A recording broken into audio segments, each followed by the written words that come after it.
अस्सलामुअलैकुम स्टूडेंट्स। आज का जो हमारा टॉपिक है वो है कैपेसिटर एंड कैपेसिटेंस। कैपेसिटर एक इलेक्ट्रिक डिवाइस है जो कि हम लोग अपनी मुख्तलिफ जो अशिया है जैसे पंखा है, मोटर है, इलेक्ट्रिक फ़ैन है या इसके अलावा कंप्यूटर है, उसके अंदर हम लोग इसको यूज़ करते हैं। तो कैपेसिटर की डेफिनेशन क्या है? बड़ी सिंपल सी डेफिनेशन है कि कैपेसिटर एक डिवाइस है जो कि हम यूज़ करते हैं चार्ज को स्टोर करने के लिए। तो चार्ज को फ्यूचर में हम अगर यूज़ करना चाहते हैं और उसे स्टोर करना चाहते हैं तो हम लोग कैपेसिटर को यूज़ करेंगे।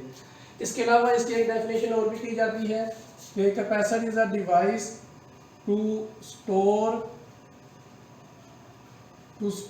The energy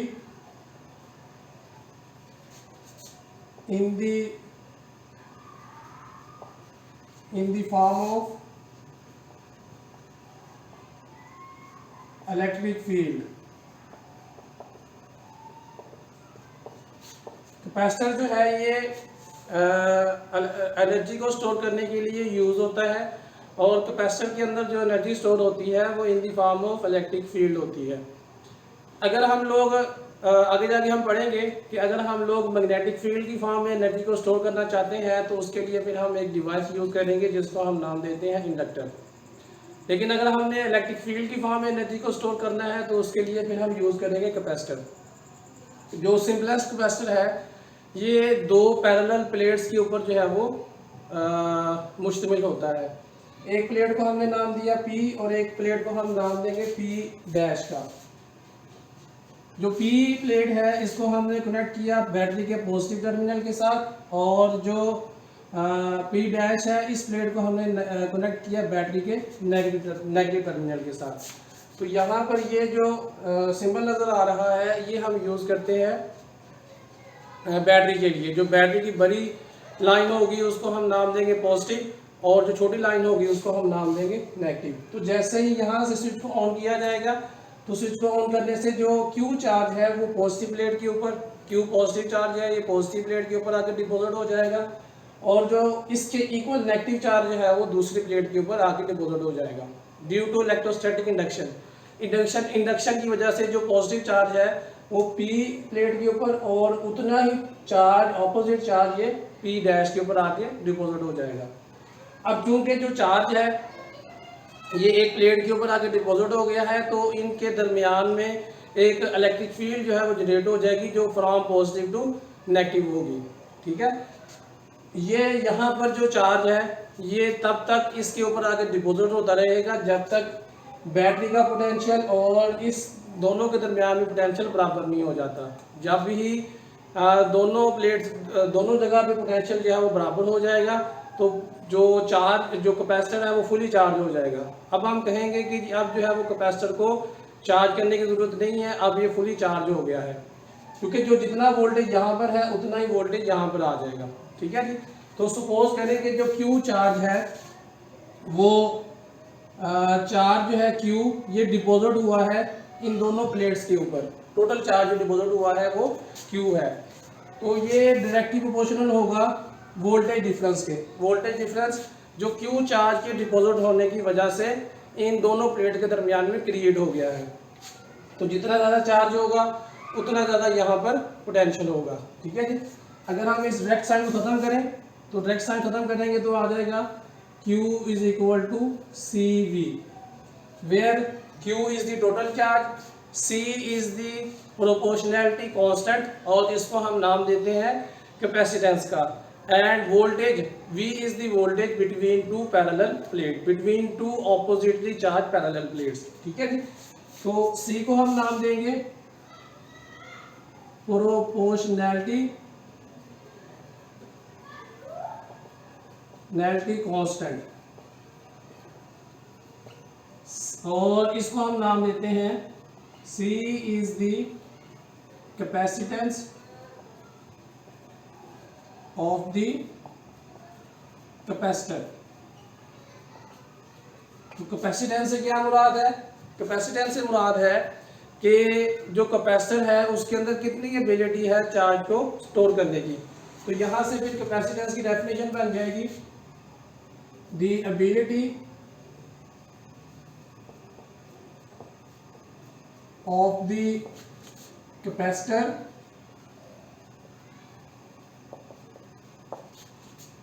to store the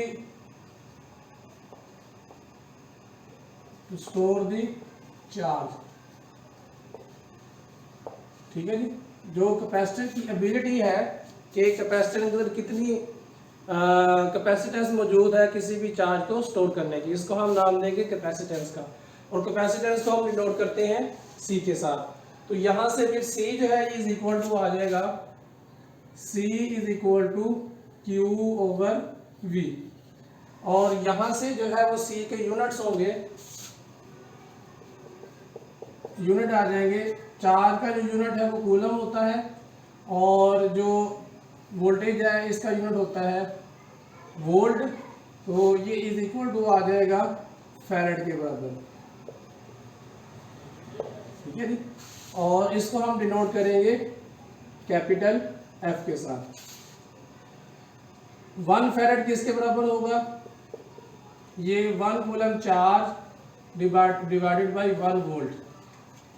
तो अगर किसी कैपेसिटर के अंदर 1 कूलम चार्ज जो है वो स्टोर हो जाता है और उसकी वजह से एक पोटेंशियल डिफरेंस क्रिएट हो जाता है, 1 वोल्ट पोटेंशियल डिफरेंस क्रिएट हो जाता है, तो हम बोलेंगे जो कैपेसिटर है इसकी कैपेसिटेंस 1 फैरेड है।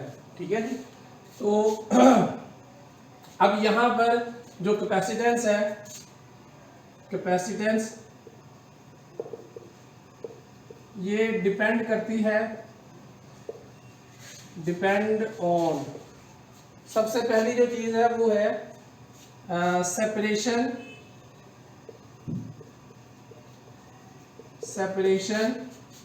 बिटवीन दी प्लेट्स के दरमियान में सेपरेशन कितनी है, इसके ऊपर डिपेंड करती है। दूसरी जो चीज है ये डिपेंड करती है area of the plates, area के ऊपर डिपेंड करेगी। और जो तीसरी चीज है ये है मीडियम बिटवीन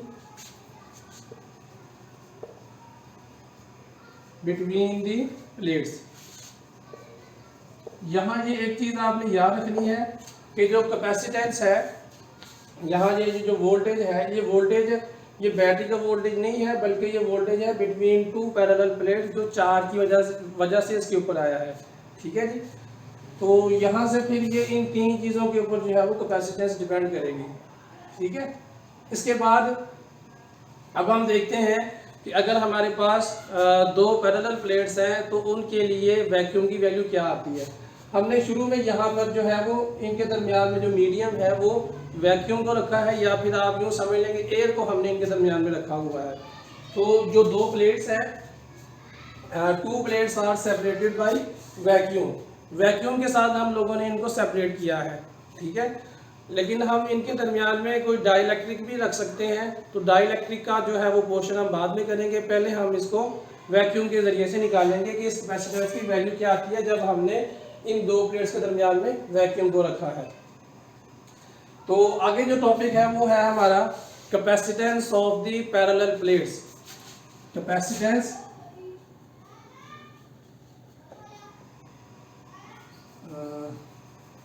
थोड़ा सा नीचे लिख लेते हैं। Capacitance of parallel plates. Parallel plates की जो है वो कैपेसिटेंस कैसे हमने निकालनी है।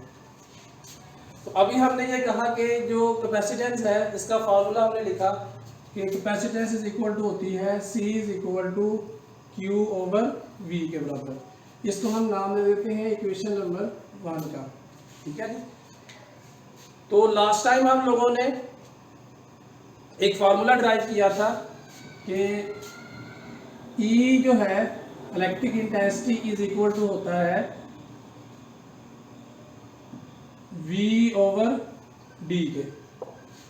इसको हमने नाम दिया था negative gradient of the potential is called electric intensity. चलिए मैं इसको वैसे लिख देता हूँ, डेल्टा V/डेल्टा R नेगेटिव साइन के साथ। तो चूंकि हम लोग यहाँ पर उसकी मैग्नीट्यूड फाइंड कर रहे हैं तो हम इसका जो साइन है वो इग्नोर कर देंगे, तो साइन यहाँ से खत्म हो जाएगा। और डेल्टा वी जो है ये चेंज हो जाएगा वी में, और डेल्टा आर जो है ये चेंज हो जाएगा डी में। ऐसा क्यों है? क्योंकि जो दो प्लेट्स हैं इनके दरमियान में जो हमने डिस्टेंस लिया है वो डी के बराबर है, ठीक है, मतलब जो सेपरेशन है वो डी के बराबर है। और वोल्टेज का डिफरेंस से मुराद क्या है कि एक वोल्टेज जो है वो हाई पोटेंशियल पे है और दूसरा जो है वो लो पोटेंशियल पे है। तो जो लो पोटेंशियल है वो नेगेटिव की वजह से वो जीरो पे होता है, तो हम इसको लिखेंगे delta V is equal to V positive minus V negative. अब जो V पॉजिटिव होता है ये हाई पोटेंशियल पे और जो V नेगेटिव होता है ये लो पोटेंशियल पे, और इसकी वैल्यू हम लोग जीरो लेते हैं। तो यहाँ से ये इज इक्वल टू आ जाएगा, this is implies that delta V is equal to V positive, ठीक है जी।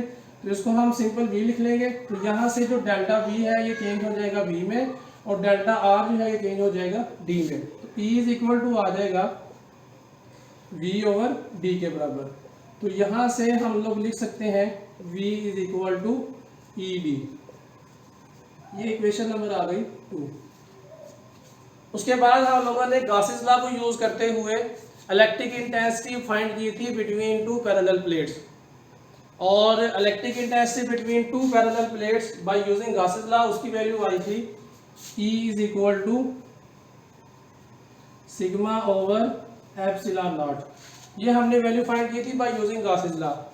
तो यहाँ इसको लिख लेते हैं, electric intensity between two parallel plate, electric intensity between two parallel plates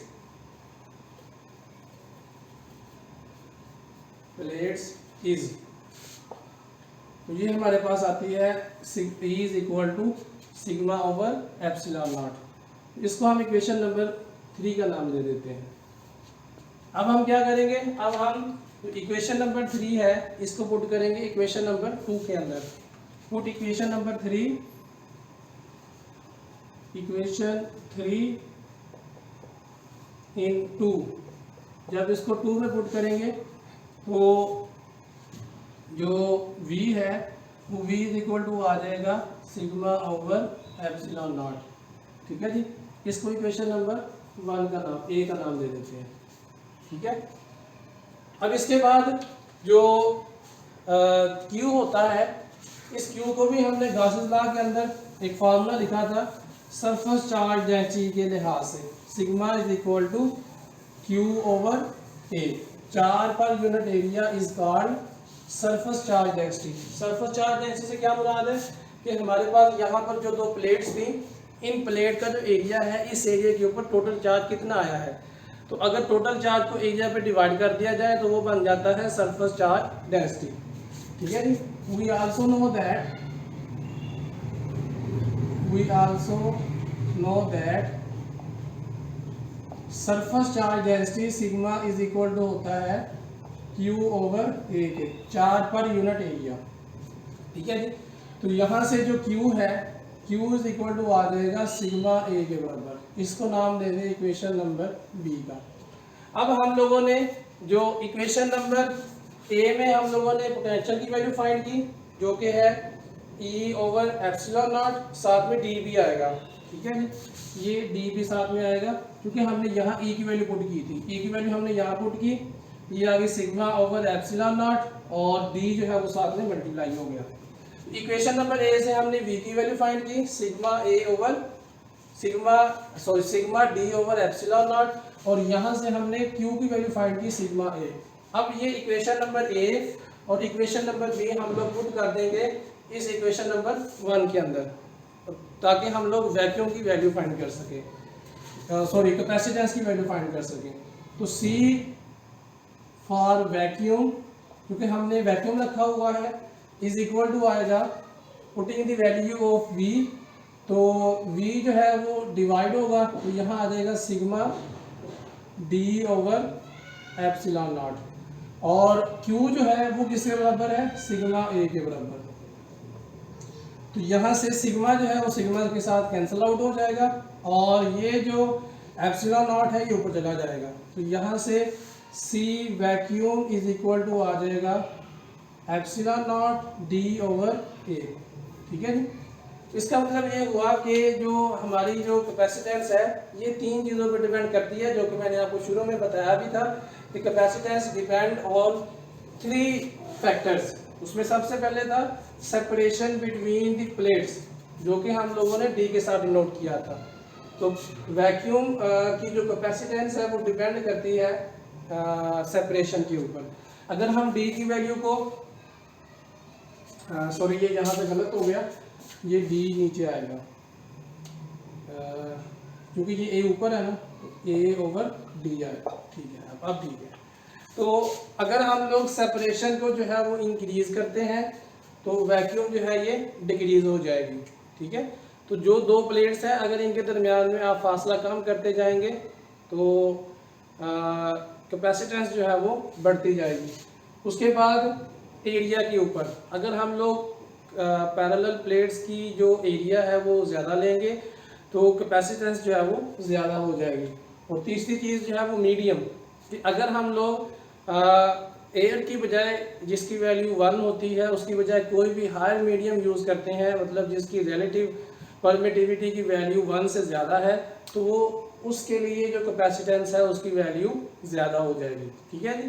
तो मीडियम रखने से, क्योंकि यहाँ पर जो एप्सिलॉन नॉट है ये मल्टीप्लाई हो रहा है, तो जैसे ही हम इसको एक हायर नंबर से मल्टीप्लाई करेंगे, मतलब रिलेटिव परमिटिविटी की वैल्यू हमेशा एयर से ज़्यादा होती है, तो जब उसको इसके साथ मल्टीप्लाई करेंगे, क्योंकि इनका आपस में डायरेक्ट रिलेशन है, तो मल्टीप्लाई करने से उसकी वैल्यू ज़्यादा हो जाएगी। ठीक है जी। इसी तरह से एरिया बढ़ाने से भी कैपेसिटेंस की वैल्यू जो है वो ज़्यादा हो जाएगी, और डिस्टेंस डी को कम करने से जो कैपेसिटेंस है उसकी वैल्यू ज़्यादा हो जाएगी। ठीक है जी। तो ये हमने निकाला फॉर वैक्यूम। फॉर डाइलेक्ट्रिक क्या आएगा कि हम लोगों ने अब क्या किया कि जो 2 प्लेट्स थी उन प्लेट्स के दरमियान में कोई डाइलेक्ट्रिक रख दिया। डाइलेक्ट्रिक इंसुलेटर होता है जिसके अंदर से जो है वो करंट पास नहीं होता। ठीक है जी। तो वो रखेंगे, उसके रखने से सी वैक्यूम जो है ये इज इक्वल टू आ जाएगा, सॉरी सी मीडियम बन जाएगा ये, क्योंकि ये हमने वैक्यूम का निकाला है। तो जब हम मीडियम का निकालेंगे तो ये आ जाएगा C medium is equal to a epsilon naught epsilon r divided by D. ठीक है जी। और एप्सिलॉन आर जो है इसको हम नाम देते हैं रिलेटिव परमिटिविटी का, और इसकी वैल्यू जो है वो हमेशा 1 से ज़्यादा होती है। तो जब 1 से ज़्यादा होगी तो वो लाजमी तौर पर इसके साथ जब मल्टीप्लाई होगी तो सी मीडियम की वैल्यू जो है वो इंक्रीज कर जाएगी। ठीक है जी। अगर हम लोग वाटर रखें, जो प्योर वाटर है, तो उसके अंदर से जो है वो करंट पास नहीं होता, चार्ज पास नहीं होता, तो वाटर रखने से इसकी जो वैल्यू है कैपेसिटेंस की वो वैक्यूम के लिहाज से वो 78 टाइम इंक्रीज कर जाएगी, क्योंकि जो ई आर की वैल्यू है वो वाटर के लिए 78 होती है। ठीक है जी। तो यहाँ से अब ये देखिएगा कि ये जो इतना पोर्शन है, ये वाला, ये जो पोर्शन है ये किसके बराबर है, ये सी वैक्यूम के बराबर है। तो इसको हम लिख सकते हैं C medium is equal to C vacuum into epsilon r, relative permittivity. ठीक है जी। अच्छा, इसके बाद क्या होगा, इसके बाद आप ई आर जो है वो एक तरफ रख लें और सी मीडियम को जो है ना वो दूसरी तरफ रहने दें और वैक्यूम के साथ उसे डिवाइड कर दें। ठीक है जी। तो इस इक्वेशन को थोड़ा सा रीअरेंज कर लें, तो रीअरेंज करने से हमारे पास क्या आएगा, C medium over C vacuum is equal to epsilon r. अब चूंकि जो मीडियम है इसकी वैल्यू हमेशा ज़्यादा होती है और वैक्यूम की जो वैल्यू हमेशा कम होती है, ऊपर वैल्यू ज़्यादा है नीचे वैल्यू कम है, तो ऊपर वैल्यू ज़्यादा है तो इसको जब हम डिवाइड करेंगे तो इसका जवाब ई आर का जो जवाब है वो हमेशा ग्रेटर देन 1 आएगा। तो इसकी हम डेफिनेशन करेंगे कि epsilon R is the ratio of the capacitance of the capacitor when we place a dielectric between them, and capacitance of the capacitor when we place air between them, जब हमने उनके दरमियान में एयर रखी वो, और जब हमने उनके दरमियान में मीडियम रखी, इन दोनों की आप रेशो ले लें तो इसको हम नाम देंगे एप्सिलॉन आर का। ठीक है जी। तो इसके जो है वो यूनिट कोई नहीं होते, ये बहुत इंपॉर्टेंट एमसीक्यूज है, बाज़ पेपर में भी पूछ लिया जाता है कि ई आर जो है इसकी वैल्यू हमेशा ग्रेटर देन 1 होती है, इसकी वैल्यू हमेशा ग्रेटर देन क्या होगी, 1 होगी। अब इसकी रीज़न क्या है कि ये क्यों इंक्रीज़ कर जाता है, इसको फिर हम लोग इंशाल्लाह डिटेल के साथ नेक्स्ट लेक्चर के अंदर पढ़ेंगे कि जब हम लोग मीडियम रखते हैं दो प्लेट्स के दरमियान में, तो मीडियम रखने से उनके दरमियान में जो कैपेसिटेंस है वो क्यों इंक्रीज़ कर जाती है। ठीक है जी। तो यहाँ तक कोई किसी चीज़ की समझ में ना आई हो तो आप मुझे कमेंट बॉक्स के अंदर पूछ सकते हैं। अल्लाह हाफिज़।